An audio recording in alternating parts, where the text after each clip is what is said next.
तो दृष्टिक्रम का सिद्धांत। दिए गए चित्र को ध्यान से देखिए। इसमें आपको पेड़ों की कतार,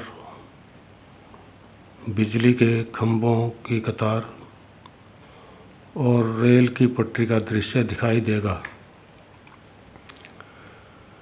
सही चित्रांकन करने के लिए दृष्टिक्रम का सिद्धांत का पालन आवश्यक है।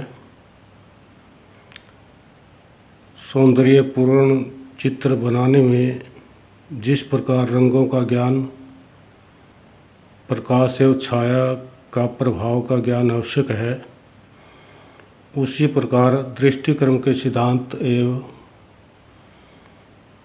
उसके विभिन्न पहलुओं का ज्ञान होना अति आवश्यक है।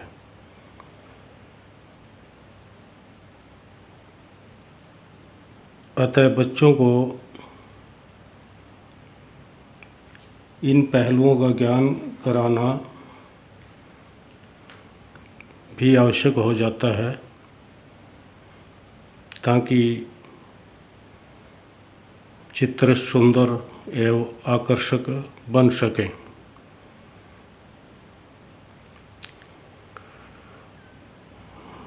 रेल की पटरियां व सड़कों के किनारे एक समांतर रेखा होते हैं, परंतु आगे जाकर मिलते हुए प्रतीत होते हैं। वस्तु चित्रण या दृश्य में यह आवश्यक है कि जो दिखता है वही बनाया जाए, न कि वास्तविक माप की लंबाइयाँ व कोण बनाए जाएं। दृश्य चित्रण में और वस्तु चित्रण में जैसा दिखता है वैसा ही बनाया जाता है। जैसा कि चित्रों में वस्तु के पास के भाग बड़े तथा दूर के भाग छोटे बनेंगे, जिस तरह से यहाँ रेल की पटरियाँ नज़दीक से चौड़ी दिखाई दे रही हैं और दूर से बीड़ी होती हुई आगे मिलती हुई दिखाई देती हैं। इसी प्रकार बिजली के खंभों की लाइन, कतार दूर जाते हुए छोटे नज़र आते हैं और इसी प्रकार पेड़ों की कतार, नज़दीक वाला पेड़ बड़ा दिखाई देता है, दूर वाले छोटे दिखाई देते हैं। इसी प्रकार जैसे इस दृश्य में दूर के भाग छोटे नज़र आते हैं, नज़दीक के भाग बड़े नज़र आते हैं, चित्रों में वस्तु के पास के भाग बड़े तथा दूर के भाग छोटे बनेंगे। तभी हम दूरी व गहराई का आभास व असर पैदा कर पाएंगे।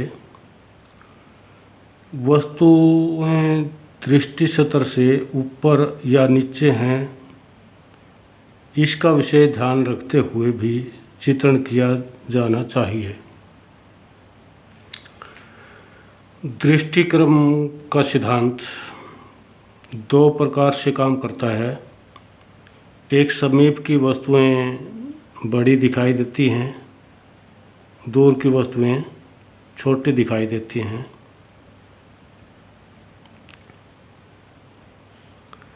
समांतर रेखाएं भी दूर होने पर मिलती हुई दिखाई देती हैं।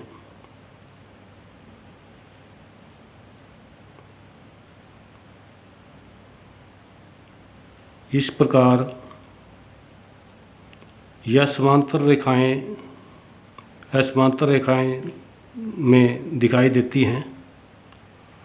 दूसरा, समीप की वस्तुएं स्पष्ट और दूर की वस्तुएं धुंधली और अस्पष्ट दिखाई देती हैं। चित्रांकन में हमें इन बिंदुओं को अच्छी प्रकार समझना पड़ेगा, तभी हम ठीक चित्रांकन कर पाएंगे और अपने चित्रों में गहराई ला पाएंगे। पर्सपेक्टिव के पहले प्रकार को रेखीय दृष्टिक्रम सिद्धांत या कोणीय दृष्टिक्रम सिद्धांत तथा दूसरे को एरियल पर्सपेक्टिव कहते हैं। दृष्टिक्रम सिद्धांत के विभिन्न पहलू इस प्रकार हैं। दृष्टि रेखा, आँख से वस्तु तक की दूरी को दृष्टि रेखा कहते हैं। नंबर 2 पर आता है दृष्टि बिंदु। दृष्टि बिंदु रेखा का अंतिम सिरा दृष्टि बिंदु होता है। नंबर 3 पर आता है क्षितिज रेखा। क्षितिज रेखा पृथ्वी के समांतर रेखा, जहां आसमान और पृथ्वी मिलते हुए दिखाई देते हैं। तो ये बीच में मध्य में पेपर के बड़ी रेखा है। चौथा पहलू है क्षितिज बिंदु। क्षितिज बिंदु क्षितिज रेखा पर स्थित बिंदु दृष्टि बिंदु कहलाता है। यह कागज के मध्य में, दृश्य के मध्य में है।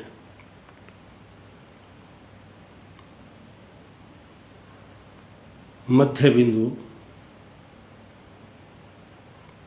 दृष्टि रेखा के समांतर स्थित वस्तु के मध्य भाग में स्थित बिंदु को मध्य बिंदु कहते हैं। मध्य बिंदु इसके दृश्य के पेज के मध्य में होता है और क्षितिज बिंदु इस रेखा के कहीं भी इधर उधर हो सकता है।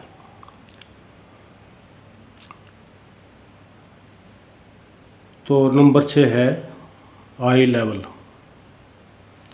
आई का मतलब आँख, दृष्टि का लेवल आई लेवल कहलाता है। ये 3 प्रकार से है: मिडल ग्राउंड, अपर ग्राउंड, लो ग्राउंड। मिडल ग्राउंड मध्य का भाग जब देखते हैं, अपर ग्राउंड जब ऊपर का भाग देखते हैं, और लो ग्राउंड जब नीचे का भाग देखते हैं। ये दृश्य के 3 भाग होते हैं। तो इस प्रकार आपने जाना दृष्टिक्रम का सिद्धांत में जिस तरह से वस्तु दिखाई देती हैं, हम उसी प्रकार अपने चित्रों में, वस्तु चित्रों में, भूदृश्यों में इसका पालन करते हुए, इसका अनुसरण करते हुए, इसी के अनुसार दूर की वस्तुएं छोटी दिखाई देंगी जैसे वैसा बनाएंगे, और नज़दीक की वस्तुएं बड़ी दिखाई देंगी वैसे ही बनाएंगे। जिस प्रकार पुस्तक के 3 किनारे, 3 कोने में से हमारे पास जितना नज़दीक कोना जो होगा वह बड़ा दिखाई देगा और दूर के छोटे दिखाई देंगे। ये आपको चित्र में दिखाएंगे, पुस्तक का चित्र।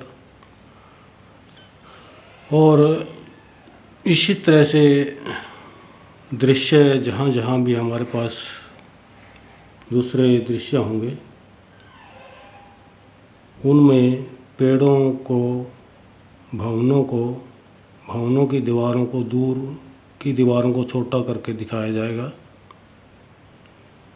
और नज़दीक की दीवार को बड़ा दिखाई देगा।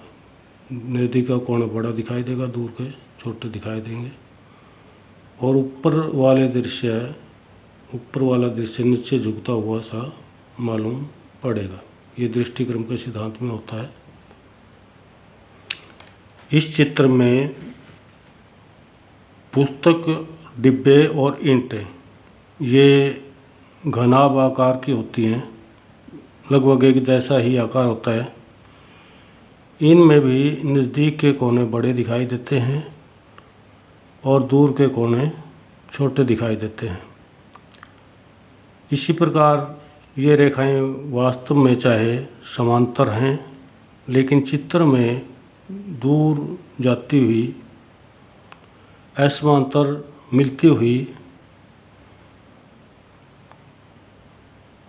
कम दूरी होती हुई दिखाई प्रतीत होती है। इसी प्रकार दूसरी साइड में इस कोने से वो कोना छोटा नज़र आता है, रेखाएं समांतर आगे जाके भिड़ी होती हुई नज़र आती हैं, असमांतर नज़र आती हैं। तो ये दृष्टिक्रम के प्रभाव में ऐसा दिखाई देता है। और इसी प्रकार हमने चित्रों में वास्तविकता लाने के लिए इसी प्रकार बनाना होता है। इसी प्रकार इस दृश्य चित्र में देखिए, ये क्षितिज रेखा है और बीच में यह दृष्टि बिंदु VP जिसको लिखा गया है, वही उसी तरह से पेड़ों की कतार दूर जाती हुई भीड़ी नज़र आती है। उसी प्रकार भवन झोंपड़ी नुमा, इसकी दीवारें दूर जाती हुई भीड़ी असमांतर नज़र आती हैं, उसी प्रकार बनाए हुए हैं। खिड़कियां दरवाजे दूर जाते हुए भीड़े नज़र आते हैं और इसके नीचे का भाग भी उसी तरह से, नींव का भाग, दीवारें दूर जाती हुई भीड़ नज़र आती हैं। रास्ता जो सड़क है वो दूर जा कर के रेल की पटरी की तरह ही भीड़ी नज़र आती है, मिलती हुई प्रतीत होती है। उसी तरह से पगडंडियाँ, दोनों ओर की पगडंडियाँ दूर जाके भीड़ी छोटी नज़र आती हैं, मिलती हुई प्रतीत होती हैं आगे।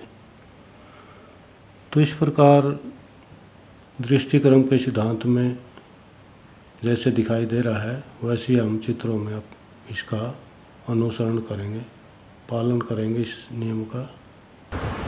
इस चित्र में एक ही घनाभाकार वस्तु को भिन्न भिन्न लेवल पर, भिन्न भिन्न कोणों पर रख करके दिखाया गया है कि दूर के किनारे कम होते हैं, नदी के किनारे बड़े होते हैं। ये दृष्टिक्रम के सिद्धांत में दृष्टि सतह से ऊपर किस तरह से दिखाई देता है, दृष्टि सतह से नीचे किस तरह से दिखाई देता है, बाईं तरफ किस तरह से दिखाई देता है और दाईं तरफ किस तरह से दिखाई देता है। और ये दृष्टि सतह, दृष्टि रेखा है और ये दृष्टि बिंदु है बीच में। आशा है आप इस प्रकार अपने चित्रों में, दृश्य, भूदृश्यों में, वस्तु चित्र में